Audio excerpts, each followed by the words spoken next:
Peace. It is Stocks and Bars, the stock market hip hop podcast. My empire. It continually grows. All right. And it is shout out to the people that I met at FinCon. This is another guy that I officially met. All right. Virtually, we met. Physically, we met at FinCon. This is a guy that I bumped into on TikTok. When you get a chance, make sure you check out his channel. We had a very good conversation on his page as well. We had such a great conversation that I felt very, very open to call this guy a brother and really feel like he's a brother. All right. Because first of all, we share kind of the same age. We're in the same bracket. Right. You know, we come from the hood, made something of ourselves. Now, this guy, I'm very proud of him. I watch him from afar. I watch him do his financial content. And I'm always amazed at how he stays in front of things.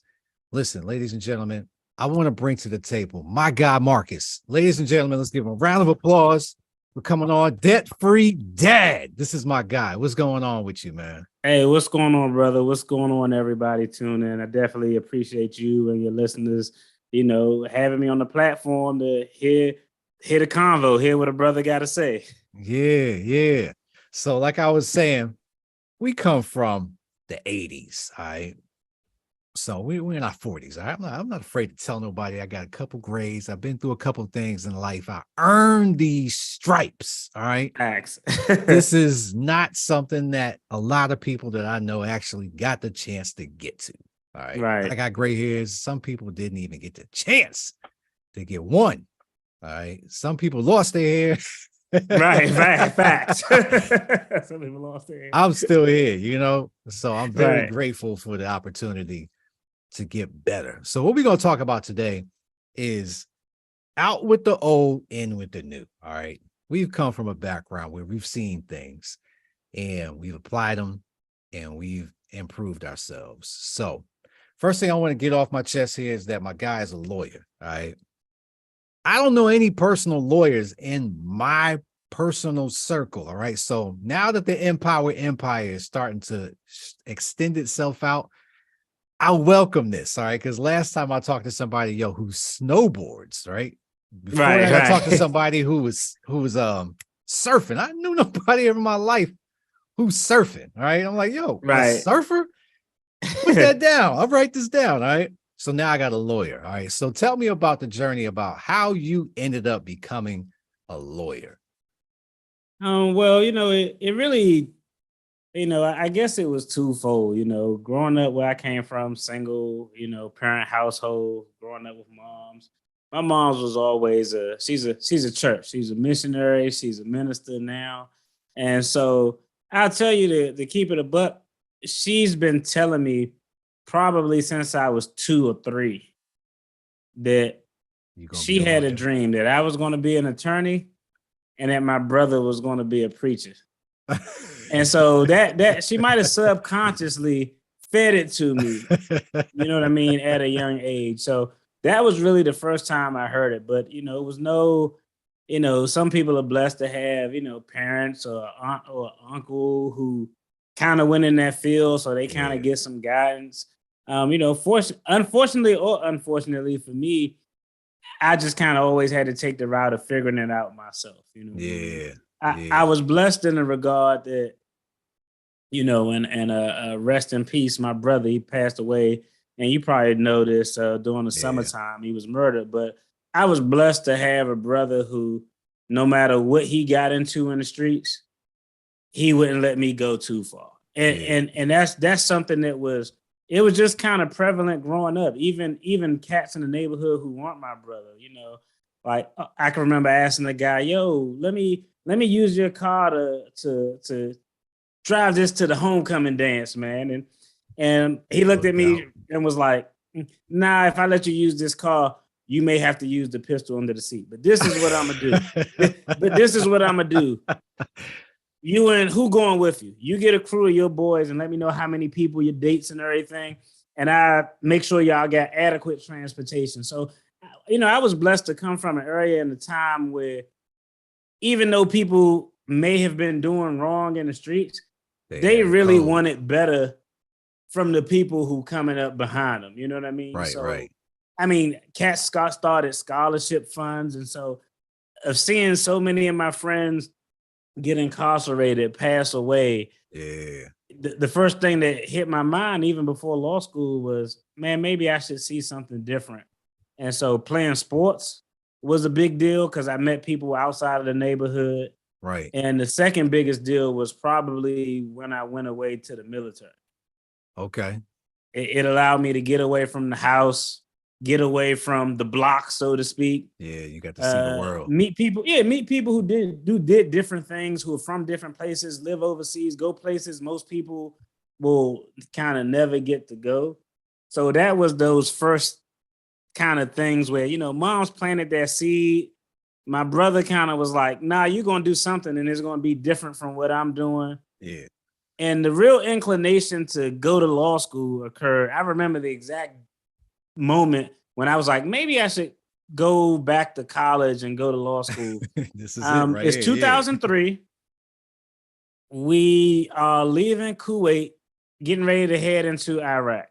This 2003, so the whole Iraq OIF conflict literally just started.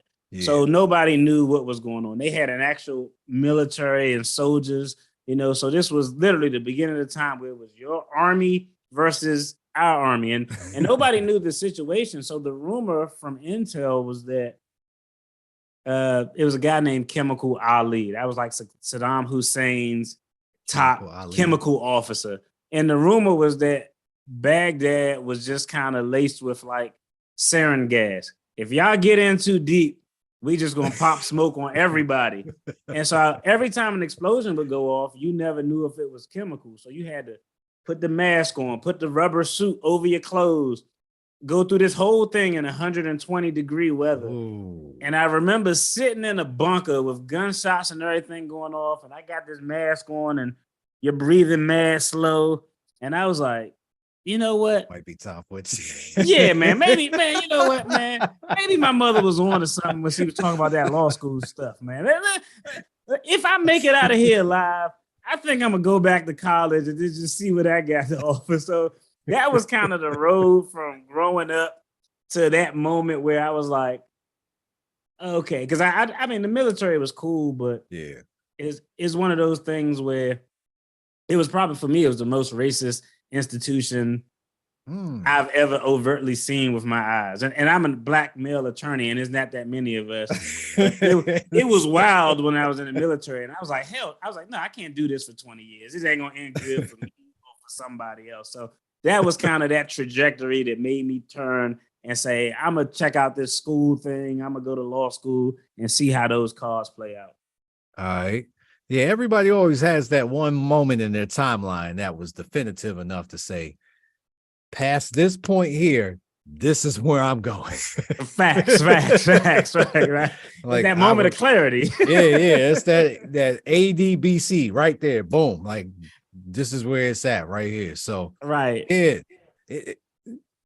Listen, from the hood, you also had, gunshots and all that. Right. Like I remember a time in Virginia when we came home and it was like, pop, pop, pop, pop. And we're like, get down. Yeah, everybody man. running into the house. At that point, that's when I'm realizing, and this was like 6th grade. Like, all right, yo, this ain't the life that needs to be for me. Right, facts, right. Like, I want something better than this. I don't want to have this chaotic environment forever. Like, no. Right. I agree.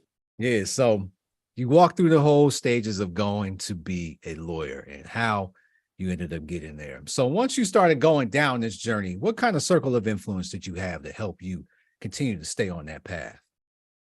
I'm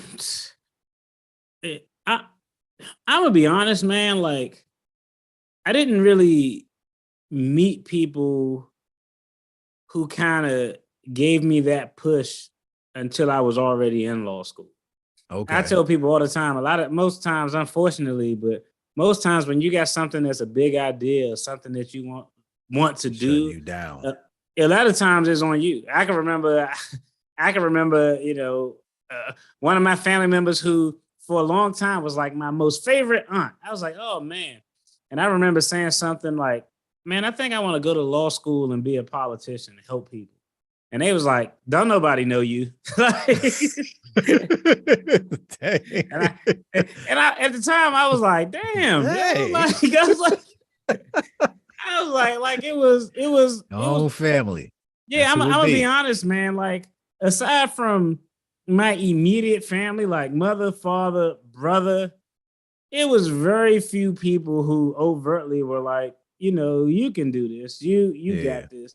It was really my immediate family who had my back, and I've always been one of those people where I mean, if you want, the best way to get me to do something is tell me I can't do it or doubt me.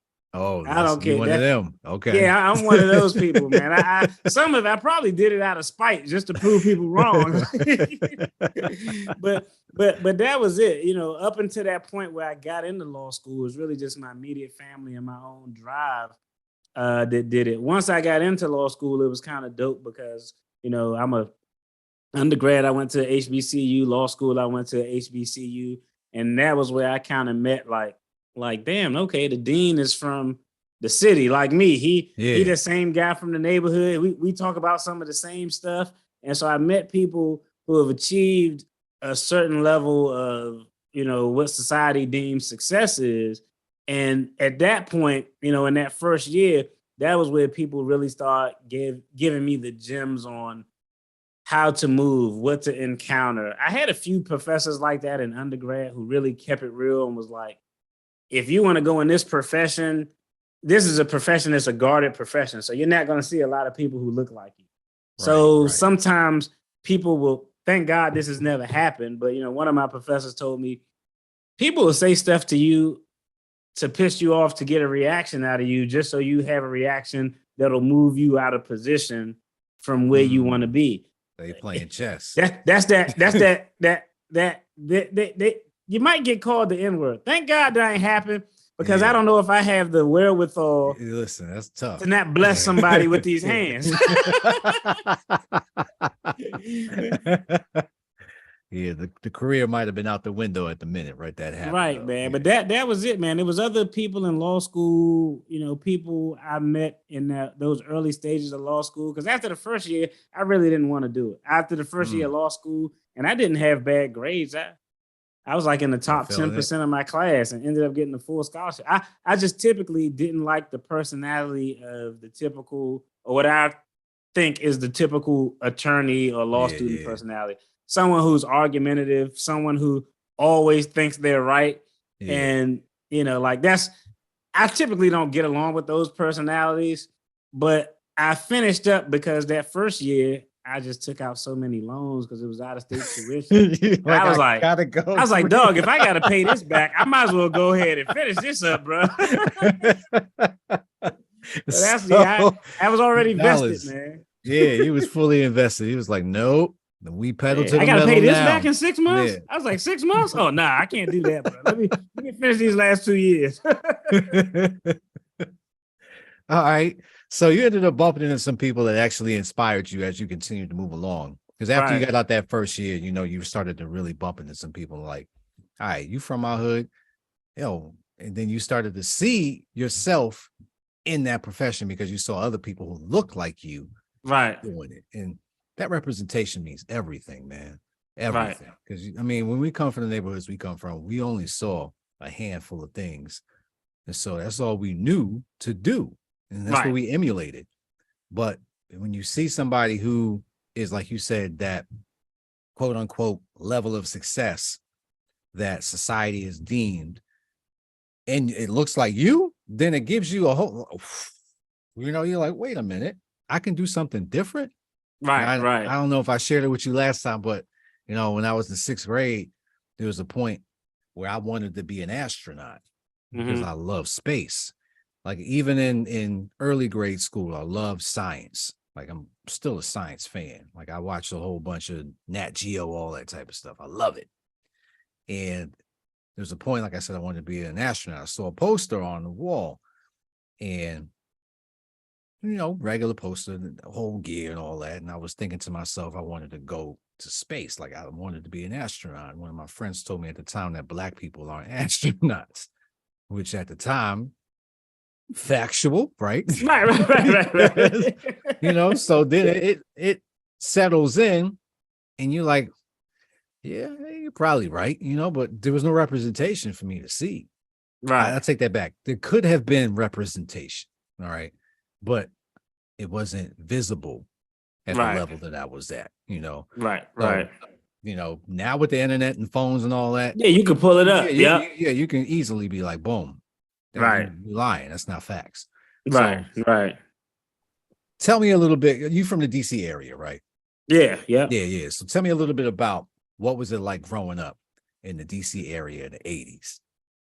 Man, well, you know, I'll tell you, for me, I think it was kind of indicative of how a lot of neighborhoods. I always, you know, it's funny because you know the wife is from LA, and you know, LA they talk about this real big like gang culture, Yeah. and you know, in DC it was a little bit different because I would call it more of a crew culture. You know what I mean? Yeah. You didn't necessarily you had your gangs out there, but for the most part, it was more comprised of not just membership in an organization or a unit. It was more of we're a neighborhood and we always hang out together.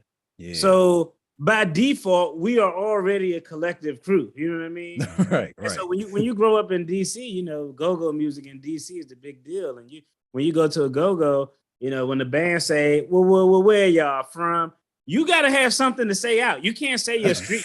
Be like, you can't like some people say their street if you got a cool street name, but you got to have a crew name. So yeah, a lot of those crews dealt with, man, we're all from the same area. This was back in the day. Like now, kids on the block don't even know each other because you go to a charter school, you go to a private school, you go to a public school. Well, back in the day, everybody on the block went to the same school. Yep. So you knew them from the time you were in school all the way there. If they didn't move all the way through graduation or however life matriculated. So, you know, in DC, it was one of those things where you kind of had your neighborhood was kind of your crew. It was like every urban area, man. You have the things that were just kind of constant. You had the poverty, you had the you know, lack of resources in the neighborhood. So it was one of those things where, like you see in a lot of inner city neighborhoods, you have to get out of these, you have to go over hurdles to have whatever you envision success to be, whether it's illegal or legal. You know what I mean? There's always some hurdle that you would have to go over to get whatever level of successes was. But it wasn't, I don't want to paint the picture as if it was a complete negative aspect as well, though, because people laugh, but you know, and I know you may or may not be familiar with DC Mayor Marion Barry. I am. Yeah, but Marion Barry is a mayor who, he got caught in the prostitution sting with crack. But unbeknownst to a lot of people, Marion Barry implemented so many programs in the city that were designed to keep people and youth off the street. They used to have midnight league basketball tournaments where games didn't start till 11 o'clock at night, and they went to 2 or 3 in the morning. Man, you would go outside on Saturdays, streets were clear because everybody was in the gym looking for it. He started the youth summer work program, which got a lot of people who had maybe high school education or no college education. It actually got them into government jobs. So there were a lot of positives that occurred, but you know, it like every urban area, you had those pitfalls that you had, those landmines that you had to tippy toe to avoid to get to some level of success. Yeah, man. One thing I love about the hood is that it teaches you so many valuable things. Very early age. It sucks because it's an early age, but as you get older, the value that you get out of it is like, man, I'm glad I experienced that at that point in time because now I know how to apply it. So, for instance, like work environments. I hate work environments, first of all. I hate the corporate life. I really do, because it's nothing compared to, you know, the street life that I'm familiar with. All right. Right. And there's so many things that, you know, that vex me. Like, man, listen, do not try that again because XYZ in my head. But at the same time, like, I keep this job, so I'm gonna go ahead and keep this low. I'm not gonna tolerate this, but I'm gonna let you know next time. So some of the things that I've learned from my culture is how to navigate through tumultuous environments. I remember there was a kid who wanted to fight me so bad, and I would dodge him all the time because I just didn't feel like fighting, right? Right. Like at an early age, I understood conserving my energy. Like, Right. We can do this all we want, but at the same time, for what? Like, Right. just because you really don't like me because of whoever. So, question I have for you is like, from what you learn from the DC street life, what have you taken from it that you still apply to this day? You know, I think the biggest thing for me, and like like I said, we're gonna go to where, like, when you say the DC street life, I don't want folks to get the picture like, nah, I wasn't young Nino, okay? Like, like I said, my big brother, now him, different story, but and kind of growing up in that environment, the biggest takeaway or lesson is that I think growing up in those environments build character. You know what I mean? It builds character. It builds that mentality I talked about, where if people doubt me, I'm going to do it just to prove you wrong. Even if I don't want to do it no more, I'm going to do it now because you can't say that I can't do it. And I think there's some value. Yeah, I think there's some value in having that attitude, that fighter spirit, that hustle. And it's funny because I think this holds true. I told my pops this. I said at some point as a kid growing up, my pops, you probably looked at me and was like, man, this kid in that street smart. I think that's something that every parent, if you're doing your job as a parent, you're gonna look at your kid, and if you don't say it, you'll think it to yourself. And you should think that, because you presumably got your children into a better situation than you. They don't have to do that. And so it was interesting. I remember when my son was a little guy, he started playing basketball, and we stayed in the nice side of town. And I was like, nope, we not playing basketball over here. I drove him all the way to the other side of the town. And my wife was like, why are you going all the way over there? He could play basketball here. And I was like, nope, I want him to interact and meet that kid who wants this so bad because he thinks this is his only way out. I said, I want him to interact with that kid so you know how to deal with that personality. You aren't intimidated by that personality. And the first time you see a hungry personality like that, you like, okay, I know what this is. I know how to deal with it. My wife was like, this dude dropping my baby off in the hood to play basketball. But I was trying to explain the lesson that I wanted him to get. Like, you're doing this and you play basketball because it's fun and you like it. There are other people out there who are doing this because to them, this is their ticket. This is their only way out. So y'all gonna both have a different mentality. So I think that hustle attitude, that work ethic, and that nature to just prove somebody wrong is probably the biggest things that you take from a rough childhood, and you can flip that to your advantage as an adult. Yeah, that's the one thing, man. Teaches you toughness, because you're going to run into something in your life, and a lot of people are either going to fold or they're going to fight. Right. You got to pick that lane, and you got to know when to pick that lane. Because like I said, I mentioned, the whole thing about conserving energy. That's the one thing that I learned about it. Early on, first, second grade, I probably would have slugged it out with him because of just cause, for whatever reason, but as I got older, I'm like, I really don't need to do that. Right. There's no reason. That's smart, for me man. to do that. Yeah, that's smart. Yeah, so you pick up things quickly and you learn how to deal with it. Like you said, you got to figure out these personalities. Like, that kid is a hothead. I don't need to be around him. So let me just put myself over here instead. Right. It's funny because I was telling my son, I said, man, I got in a lot of fights just because of who my brother was. And I was like, that's just what it is. he had a certain reputation, and by default, you associate it with it. But by default, that's what it is. So if something happened or somebody got out of pocket, he was like, I'm not gonna mess with that kid. He'd be like, he turned and look at me. I had to go, hey, and what I'm gonna do? I can't be like, nah, man, I don't want to. No, I can't let my big bro down. So yeah, you got to go with him. Yeah. So that's it's funny, man, that you get those lessons, but you kind of learn from those lessons. And I in doing that, I done caught some ass whippings too. Yeah. Listen, man, L's come, L's go.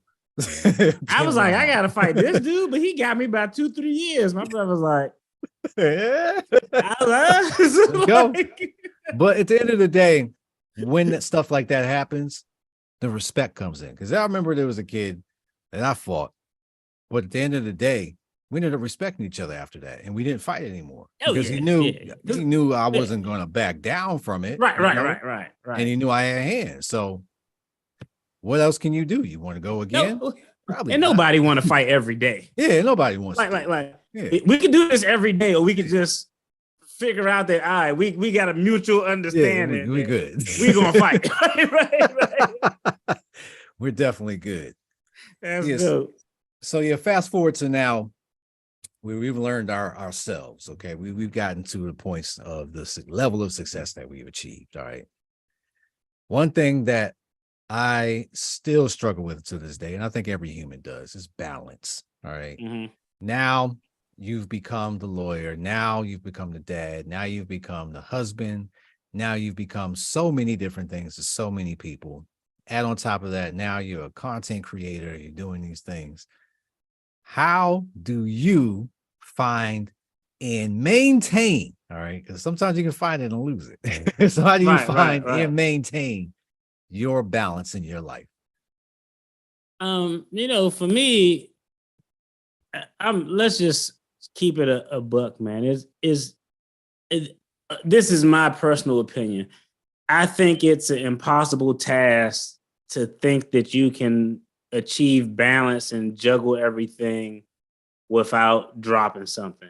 It's like the guys who spin the plates on the sticks and they run it all around spinning the plate. You can only spin so many plates before one of them drop, fall off. You know what I mean? So for me, it's kind of about pace. So I guess as it relates to my career, I've been practicing law almost 13 years now. So I've been in the game for a minute. So I have a very small learning curve compared to like those first 2 years when I didn't know what the hell I was doing. So my actual legal work is not as taxing because I just got so much institutional knowledge because I've been doing it so long. So I can really pace myself and my work schedule because I don't spend as much time doing the research and doing all these things. A lot of these fact patterns, a lot of these laws, I've had trials where, okay, you didn't want to come see me and you had 6 months. You know what? Tell me what happened. We're going to go to trial right now. And they're like, no. I'm like, judge not going to give us another continuance. You didn't come see me. Let's go. So from that standpoint, it's just an experience thing that have allowed me to be able to manage my schedule.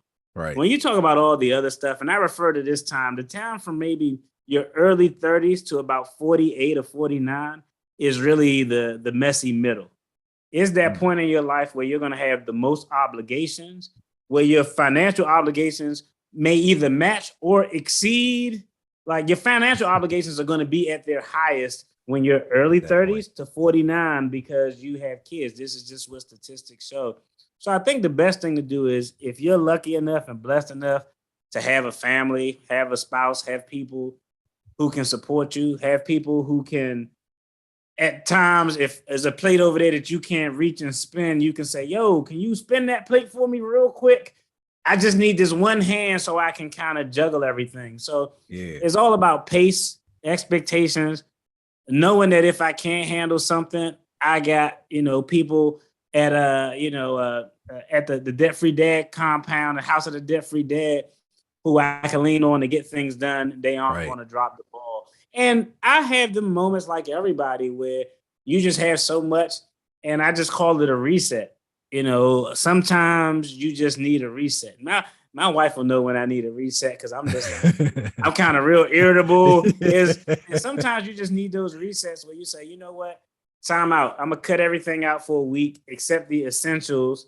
And I'm going to just, do something that I enjoy, do something for me, or just take time away from creating or doing the excess obligations just to kind of reset so you could get back to plate spinning. Because that's what it is in the messy middle. It's trying to juggle everything without dropping nothing and breaking it. Right. Man, you hit it on the head with just having a reset period. I recently went through a reset right after Christmas. Normally, I produce content on a weekly basis. But after Christmas, I was like, man, hold on. I'm gonna take a break, right? Right. You got to. Let me hit the reset button, like you said, because not that I was getting burned out, right? I knew I was getting pretty close. Yeah. I had to say, all right, let me pump my brakes. Yeah. That's good that you can do that though, because a lot of people don't listen to your body and your mind to tell you when you need to take a break. Yeah, absolutely. And I always tell people, when your body and your mind say you need to take a break, slow down, slow the hell down. You know what I mean? Yeah, you got to pace yourself. Don't push it. So that's good that you were able to feel that in advance and say, let me calm it down so I can get back on the path to doing what I want to do, doing what I need to do. Yeah. And let me give you your props right now again for bringing me to FinCon, because if it was not for you, all right, sir, if I did not see what you had posted about it, I would not have ever known about it, because I didn't know about it at all until that very moment. And that's what allowed me to get to the relationships that I've recently established. Because before you even came into the picture, as far as FinCon, I was already looking towards the path of change, because I knew I needed to do something different.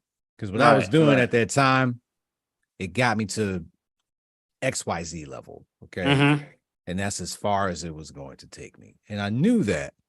And I remember vividly how I was in college when I was around everybody, who's in the think tank, and everybody is working to get to the same goal. And I remember loving that environment.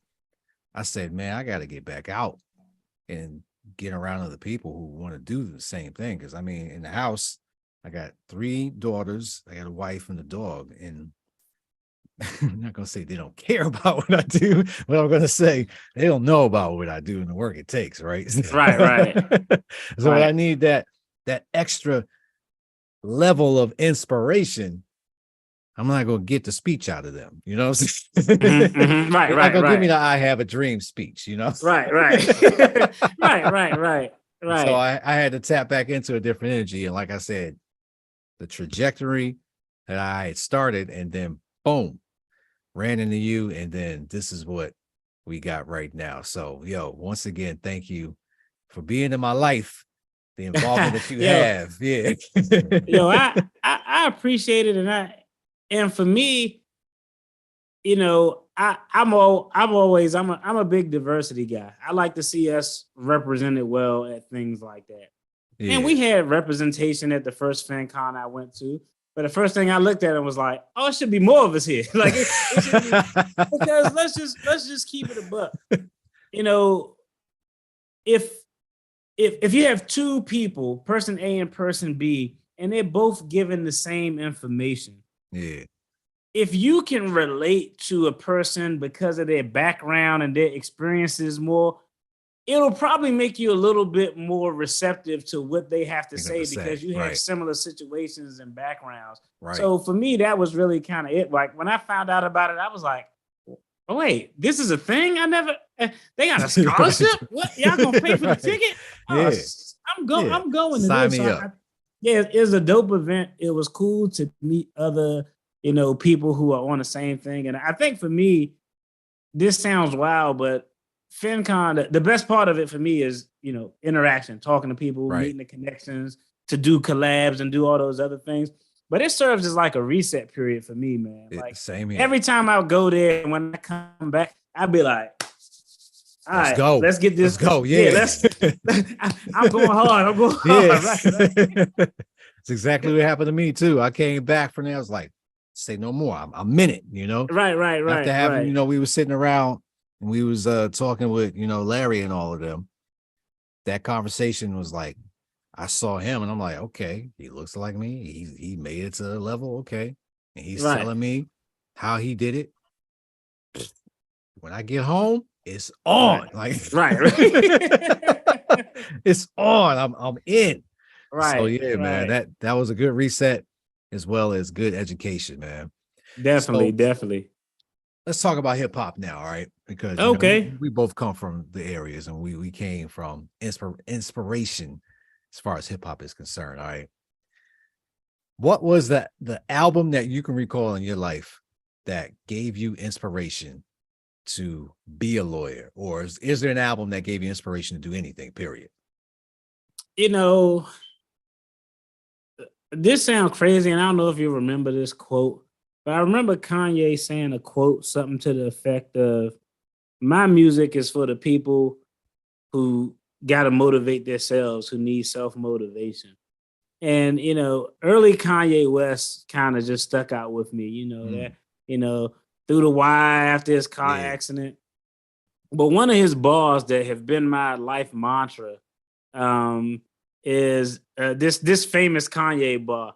Now I can let these dream killers kill my self-esteem or use my arrogance as my steam to power my dream. When I heard that bar, I was like, hell yeah, Kanye. I feel exactly. Yes. And so, I'll tell you, there's a thin line between confidence and arrogance. And trust me, I've heard both. I've heard myself described as both. But a lot of times, like I said at the beginning, you are your biggest fan. You're going to have to be your biggest self-motivator. This is a real talk conversation right here. When I started this whole YouTube thing, right? Now, I never thought of, I want to do it to blow up and get super wealthy. I just wanted to, I'm going to pay off my debt and I want people to see how I'm doing it. So hopefully it can motivate them, blah, blah, blah. That's kind of what it started about. But, there's a helping people aspect to it, but there's a side where if people like what you're saying, they dig your personality, where you can make an income from it, right? Right. I remember me and my wife were having a conversation about someone that met at FinCon who's, you meet those people who like, I stopped my job full-time and I'm a full-time creator, right? And I'm like, kind of like how Kobe Bryant was. The smallest thing that you may say, even though I don't think she wasn't not encouraging me, but sometimes I want blind encouragement. I don't care how crazy it sounds. So you ever meet those people who they just kind of have a chip on their shoulder? If it's one thing and man, you turn. All I said was you can work on your jump shot. No, you said I can't play. I'm kind of one of those guys. And so I said something about, this guy does this full time. And my wife said something, and it wasn't unsupportive, but it wasn't supportive enough. And I was like, you know what? I'm about to take off. So that Kanye West album and Kanye's music, his early stuff really kind of, resonates with me because I kind of like the message. When his music was coming out, it was kind of that time frame where I was in college. So a lot of the college dropout stuff, it kind of really resonated with me. Yeah. He's the guy in hip hop, those early albums that really stuck with me and were motivating.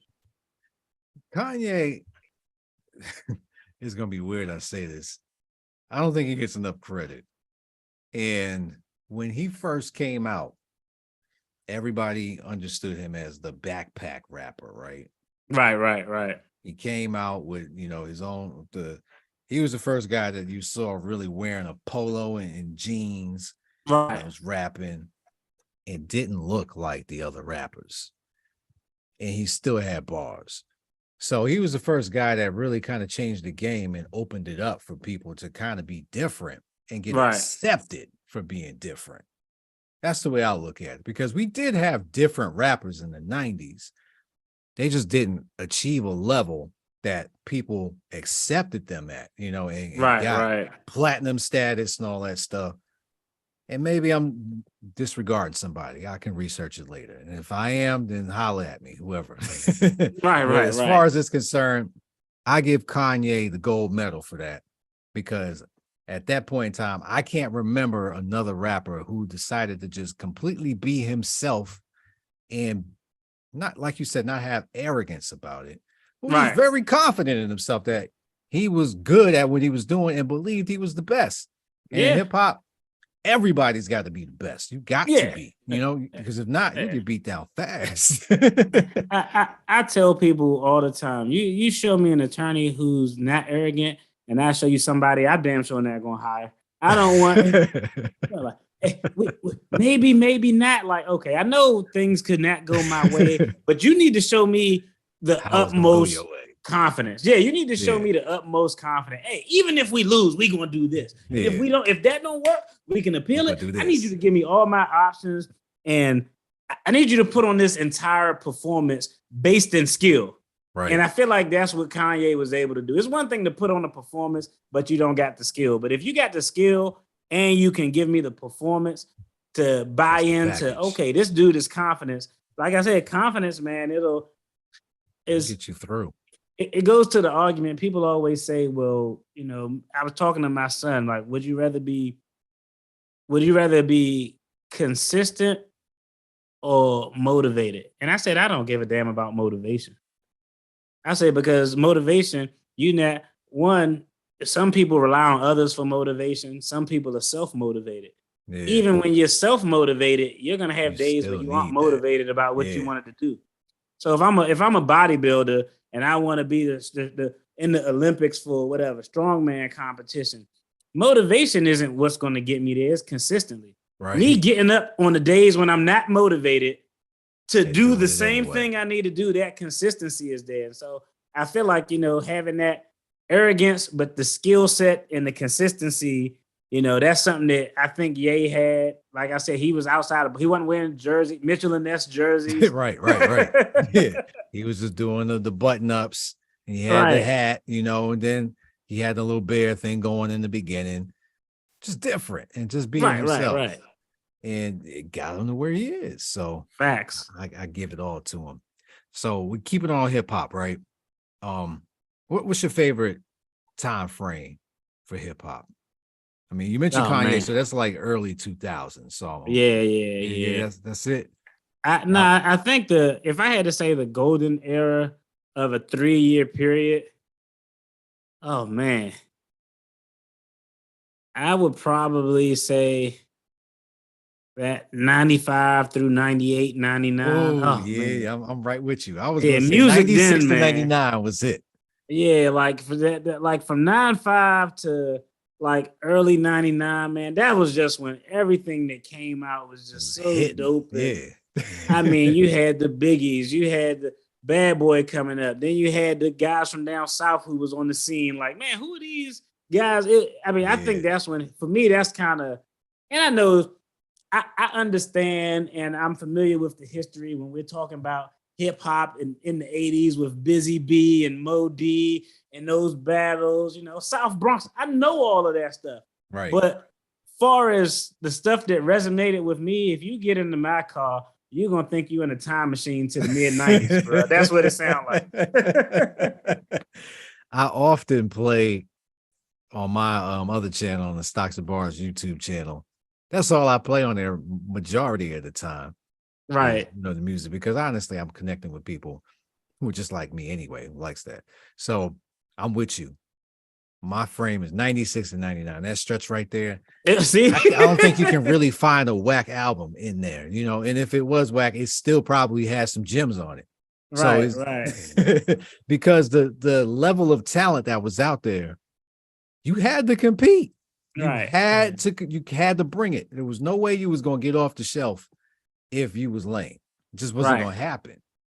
And that also kind of leads to the whole thing with the Kanye's. If somebody like Kanye would have came out back then, they probably would not even looked at him, right? They would have been nah. They'd have been like, what? Who is this weirdo? Right? Yeah, nah. And that's why I say he changed the game, because he came out. It was like, listen, I might not look like these guys, but I can spit. Right. It's crazy because I always tell people about that time frame in hip hop. I'd be like, of all the people who were popular, okay, all the people who were selling albums, name somebody during that era who was selling albums and very popular, a lot of radio play, who was whack. And the first name that came out there, they was like Ja Rule. I said, okay, if Ja Rule is your wackest rapper, that's crazy because 90s Rule was on fire, man. Holla with the Holla remix.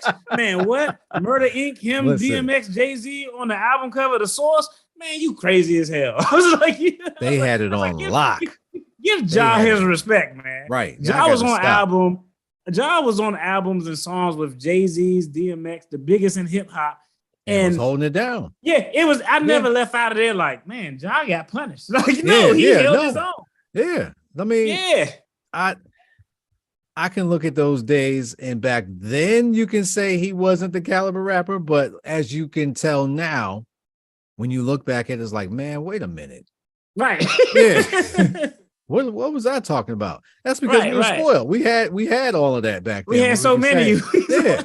So somebody had to be at the low end. Right. Even if you were talented, you were like, you're the sixth man of the year. You're nice.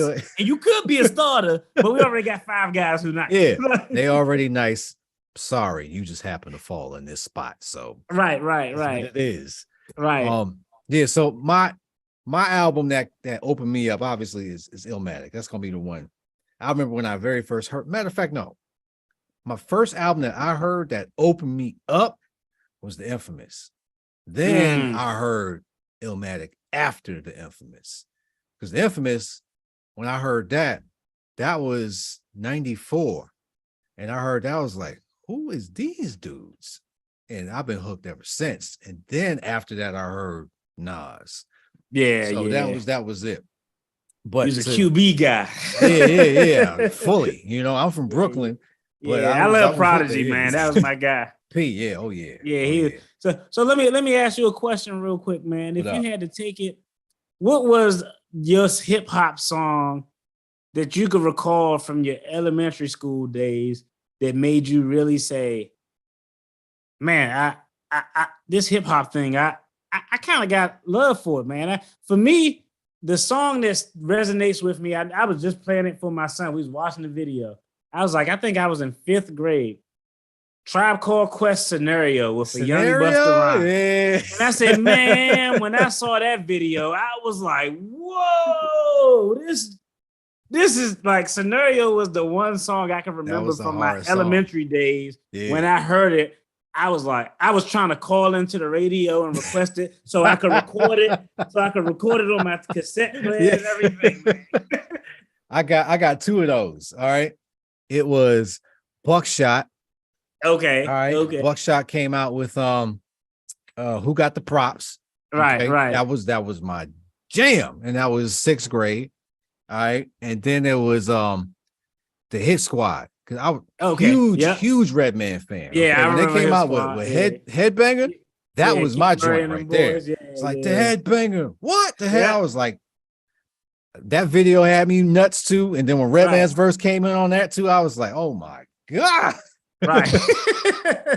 Yeah, so those was my 2 right there, man. There was a group called the Youngsters, and they shot a video right around the corner from where my grandfather stayed on Farmers. And I remember that I saw the video, and did you have a box? Yeah. Okay, I ain't had a box, but I had friends who had the box. Okay. So I remember watching the box, and I saw the overpass where they were shooting, and I was like, yo, I know exactly where that's at. That's over there, right around the corner. Like if you left Farmers and hit right there, 134th and Farmers, that's it. Right. I'm like, oh, and these kids was like my age. And, we had, who do we have back then that was spitting? We had the Youngsters. Who was another young group back then? I can't remember. It was a crew of young kids. Anyway, but yeah, that also opened me up too, because I was like, I could actually try to be a rapper. Like, right. These kids is like 11 and they sitting there spitting. So yeah, let's keep it on the hip hop tip here, man. So now we've passed our renaissance. All right. And now we've been subjected to what hip hop is right now. Right. At first, I used to hate it, right? I'm not gonna lie. Still to this day, I still listen to the music, and I'm like, yo, what the heck are they talking about? I have zero idea. And I'm like, damn, am I getting that old now? Like, I don't know what's going on. So I try to stay in tune with what my kids listening to. So is there a rapper right now, or artist that's come out recently within the last 10 years or so that you actually didn't like but started to like?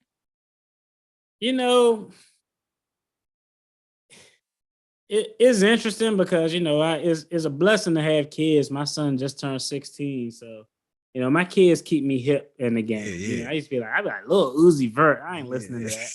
Yeah. Then I remember they put me onto that XO Life World Tour, and then I watched the the Irv Gotti BC show Tales.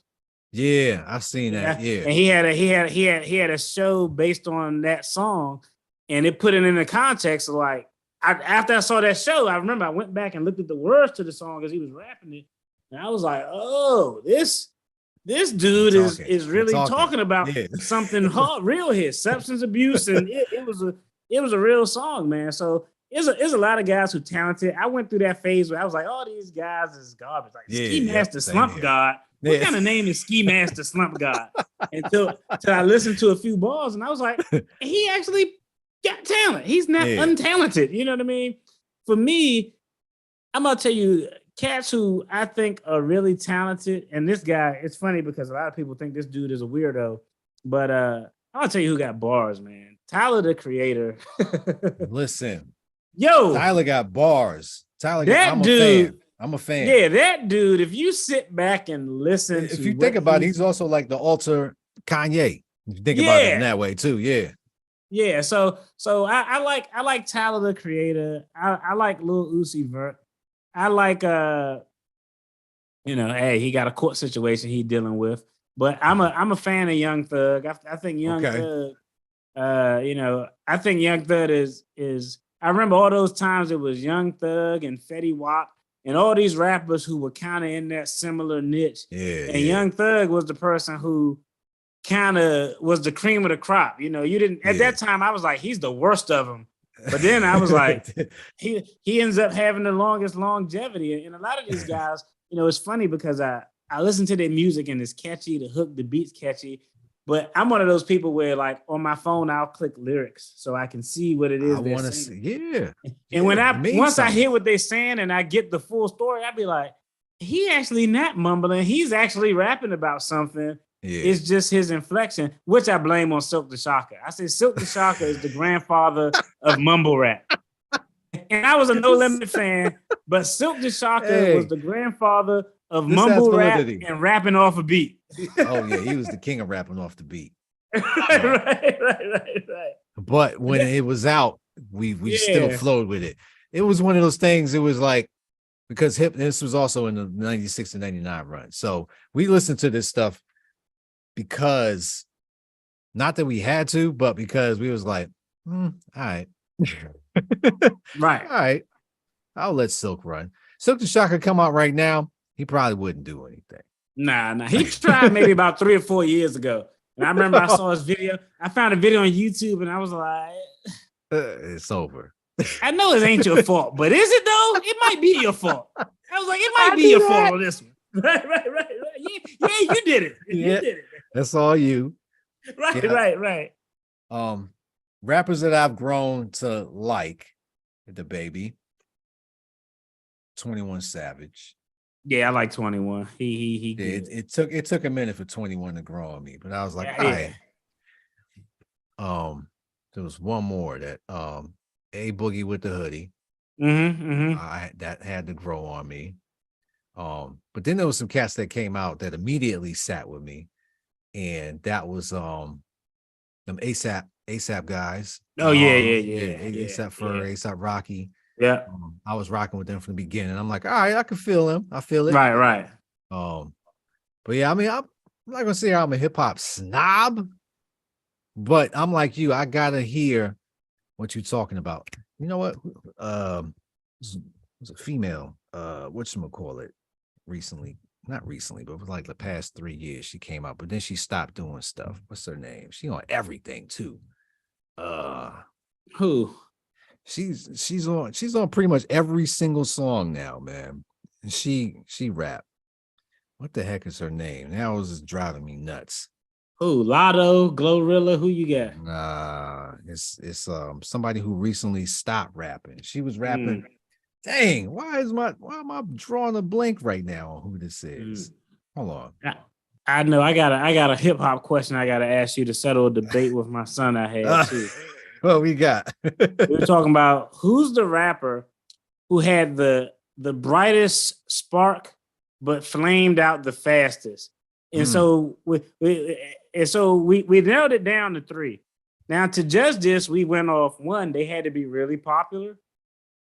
2, the other category we looked at is their flame out had to be relatively fast or short. They had a short run. And the third factor was if they flamed out due to something that was completely their fault that could have been avoided, they got extra points in the you effed up category. So this is who we narrowed it down to. Okay. My son threw out this name. I only know of one song with Kanye West that he did. So I was like, I don't think he was popular to me. Little Pump. I was like, I can't think of one Little Pump song. I said he's not popular. I said the 2 people to me who came out were The Baby. I think he burned as bright as you could, and he fell off as fast as you could.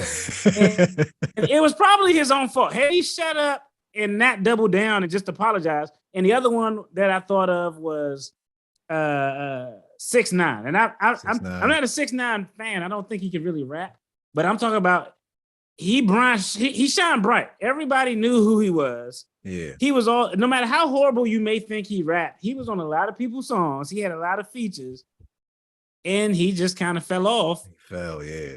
And I would have to think it's The Baby, man. I feel like The Baby was probably had the most talent. He was actually a good rapper. And when he fell off, I was like, why nobody listening to him no more? And it was just because of something he said on his own. Yeah, because I remember he was on what's the remix with what's her face? Damn, I'm drawing a whole bunch of blanks on female artists right now. He was on everything. He was on a song, and then all of a sudden I didn't hear him no more on the song. Dua Lipa, that's who it was. Yeah. And I was like, why he ain't on the song no more? Like, how all of a sudden he was just on it and then not on it anymore. It was like one day they was like, cut him off. Yeah, he made one wrong comment. Then he went to go apologize and he doubled down. I was like, you can't double down on that, man. They said, who's advising you? I would say for me, probably Troy Ave. I thought he had a nice run. He was like an independent artist that had a really good spark, and then he got in his trouble, and then after that, I don't really. Yep, that's a good one too. That's a good one too. And I saw he recently came out with a mixtape, and he was on like an interview somewhere too, but I don't know what's going on with Troy now. Right, the artist that I was talking about, I have to research it after that for a little bit. Doja Cat. Actually, I was a fan of Doja Cat. Yeah, I like her. She stepped away recently because she got talent though. Yeah, she got so talent. I was like who is this? And I kept hearing her, and she was everywhere. And I said, okay, I mess with Doja Cat. Yeah, she's talented. Yeah, I agree. All right, so last question, hip hop related here. All right, so me and you, we got a hip hop background. All right, somebody who's never listened to hip hop before, they bump into us. All right. What are the 3 albums that you're telling them right now that, okay, you never listen to hip hop? Listen to these 3. It's funny because, again, this is a conversation. And I will put it in the context of, can we do 3 songs? I can give them 3 songs. You can do 3 songs because we can relate I've the had album this back conversation. To the song. Yeah. I had this conversation, with other people. And somebody who if it was an alien, never from this planet, you got 3 songs to give them to listen to hip hop. The first one is going to be Tupac, Dear Mama. Okay. I just feel like it's so relatable because everyone has a mother, be it good, bad, or indifferent. The storytelling is consistent. It's going to draw out some emotion. The second one, and these are ones that as we were having this discussion, me, my son, and my daughter, and after they said their 2, because that was my son's pick, and I said I would agree with you with that. Okay. I picked Outkast International Players Anthem. That was my pick. Okay. I think that has the harmony, it has the musical instrument, it has the storytelling about love and getting married and cutting off all the other stuff. I think like when you listen to that song and you hear that beat drop and you hear that singing in the background, like just it has such a melodic tone to it, in addition to the story that's being told. And the third one, and I'll agree with the third one was picked by my daughter, and I said that's a good choice too. Busta Rhymes in the Ghetto. Okay. And I said, man, they got some picks. I said, y'all are telling some real stories here. And so when we looked at it, we thought about it. We said, think about it. Those three, I picked one, my son picked one, and my daughter picked one. We have one honorable mention went to Brenda's Has a Baby too. You know, okay, so that was honorable mentions. If we said you had to pick one artist, it would probably be Tupac. But we said with those three songs, you got a story about growing up in a rough neighborhood, your mother, the trials and tribulations she went through. It's almost a full life cycle. You got that story. Then you got Busta Rhymes in the Ghetto, where you talk about how the ghetto builds culture. You meet some of the strongest people, you know, all of those things. Then you close it out where you got a story where it's about love, it's about marriage, it's about relationships. And so, you know, those are the three songs I think. If it was somebody who was a novice to hip hop, never heard any hip hop at all, I would let them listen to those three songs, because I think those three songs, you can't listen. If you listen to those three songs and say, nah, I'm not feeling it, go out and sit in traffic somewhere. Yeah. You got to come back to hip hop after you hear that one. Right. All right. I gotta do my three. I gotta remember just three, right? All right, so I'm gonna sit somebody down and tell them, okay, boom, I'm gonna sign you up to listen to Ice Cube. Today was a good day. Mm-hmm. This is gonna give you a valid story. Right. All right, and it's relatable to everybody on the entire planet. Right? Everybody has a good day, and everybody had something happen on that good day that they can rap about. Right. And you can mess around and get a triple double at any point. All right. Song number 2, I'm going to give them. Okay. All right. Boom. You got the good day. All right. Now I want you to listen to Wu-Tang Clan Triumph. All right. I love that song, man. Right? Everybody. That's right. Yeah. You're going to hear this. Boom, boom, boom, boom, boom, boom. Yeah. That's one of my all-time favorites, man. So you got to listen to this. Yeah. Make sure that you got it. All right. Yeah. Last, you're going to hear the rough side of hip hop. All right. I want everybody to understand what the rough side is. And I'm going to take you Mobb Deep, Survival of the Fittest. All right. Okay. All right. You gotta hear. So those are my three. Somebody never heard hip hop, I'm going to introduce you to the raw side in the world of it. Right. The smooth side first, and the in between there. Nice little sandwich. So I like that. I like Triumph, man, too, man. That verse on that verse on Triumph, man, like perpendicular to the square, man. That was the hardest verse, dog. Like to this day, man. As soon as I hear that beat drop, I'll be like, Hey, listen, let's also give props to RZA for being the originator of the Z, right? Because we had the RZA and the Jizza. Now what you got SZA. I saw, okay. Then I mean, shout out to Smoke Dizza. All right, we got that too. Right. There's probably some other Z's out there right now that I don't even know about. But we talking about the RZA and the Jizza. All right. And also, I just found out that the Jizza was a professor. I'm like, they didn't tell me that. Yeah. So hip hop, we know some things and we going somewhere, man. So definitely. Yo, I appreciate you, Marcus, for spending time with me tonight, man. Like I said, much love to you, man. I really do consider you as a brother. And like I said before this call, man, I've been meaning to reach out to you. My heart was there. My timing just did not match up with my heart, man. Hey, brother, it happens, man. I appreciate you blessing me to, be on the podcast, man, and your listeners for tuning in, brother. It's definitely appreciated. Yeah, so let them know where they can reach you at Debt Free Dad on YouTube, man. Make sure that everybody go check out the page. So go ahead and tell them where it's at. Okay, you can find me on YouTube at Debt Free Dad, DEBT, Debt Free Dad. And I actually started a new segment. It's called Midnight Money. I do it maybe Okay. every other Saturday where I start streaming live at 11:30.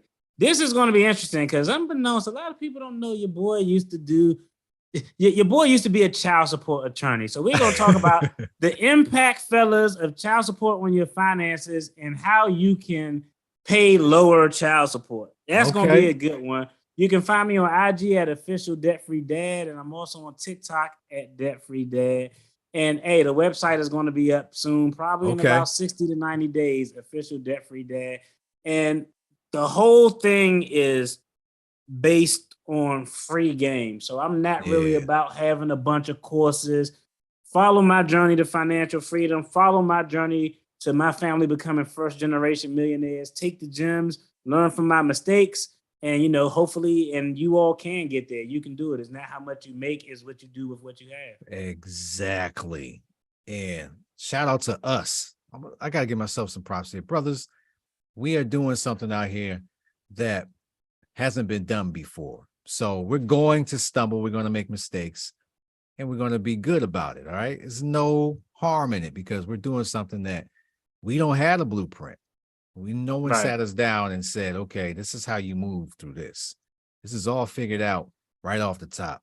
And we learn these skills from being in the neighborhoods that we've grown up in and seeing the pitfalls and all of that. So we mainly learn what not to do. Right. We did that. Okay. All the mistakes already erased, right? Now all we need to do is just basically the complete opposite of what we saw and apply it in a better way. So shout out to all of the other black and brown fellas out here doing what we doing, man. 100. Much love to everybody. And like I said, I'm going to continue to make sure that I give you as much support as I can, man. And as I tell anybody, if I can be a vessel for you in any shape, form, or fashion, man, this is what I'm here to do until I'm gone. I want to make sure that I give everybody their love, their respect, and let them know face to face. Much love to them. I want everybody to succeed. All right, brother. So I appreciate you one more time, and I will catch you later. Let's go. Peace. Peace. Yo, what's the scenario? I used to rep blocks like I own them. Shouldn't do that anymore cause we grown men. Taking care of the fam is the omen. Talking negativity ain't making no sense. I can help you make the bread, then we both rich. Infuse the message in our heads, then we potent. Words of wisdom in our culture need the no tips. Me and Marcus on a mission just to show simple steps, elevate next level, show you how to break the rules and you'll be the next rebel. We are more than entertainers, don't let no one else tell you. Dominate anything we touch is we the best ever. Helping you grow in equity with the beats. Every chance that I get, I'll equip you with tips to make your next better. With ownership, you will never get alone again. It's the only way that we grow the M's. Stocks and bars.